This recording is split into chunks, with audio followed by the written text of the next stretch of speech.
Mistakes do happen in marketing. And what better example to use than our Balenciaga story that things went wrong online. I don't know what happened, but I'm not a big fan or a big follower of Balenciaga, but I remember thinking, why is this coming in my feed? Why am I reading about this, right?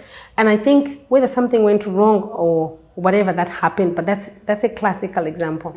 And so what advice do you have then along the lines of, okay, the guidelines, what would you talk about? Yeah, the internet is forever. When you put something out there, it's forever. It's a footprint. It's stamped. You have made your stamp there, you've made your mark, and even if you to be aware of that. you know that Someone taken a has screenshot or it's out there. So exactly, you need to be aware of it, and you need to be posting responsibly. So it's what I think. Looking at that specific example, often I'll see it and I'll think, who approved this?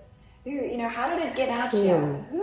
That's the thing. So where was the team in this? And I wonder if mistakes happen when people are working in isolation, and when they're working in a silo, and that's always a dangerous space to be in. So always bring your team in, have a second eye on things. Within Bark, we review each other's work, so we have 3 sets of eyes internally that review work, and then it goes to client to review work. So by the time anything goes out, it's had 4 sets of eyes on it. Yeah. And through that, you catch whatever needs to be caught before things go out. Yeah. Whether it's something hectic like what happened or just a typo, you catch it.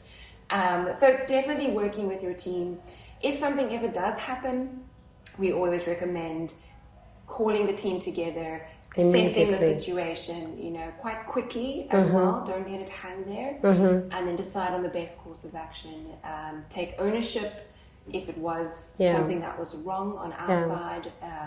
Take ownership, apologize for it, and then learn from it. Absolutely, reflect and learn. Reflect and learn, and we can only improve. But I think we should always aim to go viral for the right reasons. I think so. But what I was going to add as well is that I think hence the reason why we are having this conversation today, because if you are in a startup or an SME, you don't have that luxury of having a big team. True. Hence companies like yourself come into play to say, we can be your pillar for marketing, and we can be there for you where we have got teams that can assess. So you were trying to save a few rands or a few pounds or a few dollars, but you could save yourself a lot in the long term, right? Yeah. So I think for me, I would say recommend definitely working with third parties. If you are a startup, you don't have to hire everybody and have them full time. You could seek for help when you need it. And marketing agencies are good quite like that, because I'm sure you do project work. Definitely. Isn't it? And it's all scalable. You can start with one blog and a couple posts a week, and then as the company grows, you scale it up and you go, okay, we're going to do 2 blogs and 5 posts a week, and you get the website going. And what's so nice about digital is it's very measurable. Yes. Because everything you can see, okay, clicks, engagement, how many impressions it got, the reach it got, everything's measurable, and you can just slowly build on it as the company grows.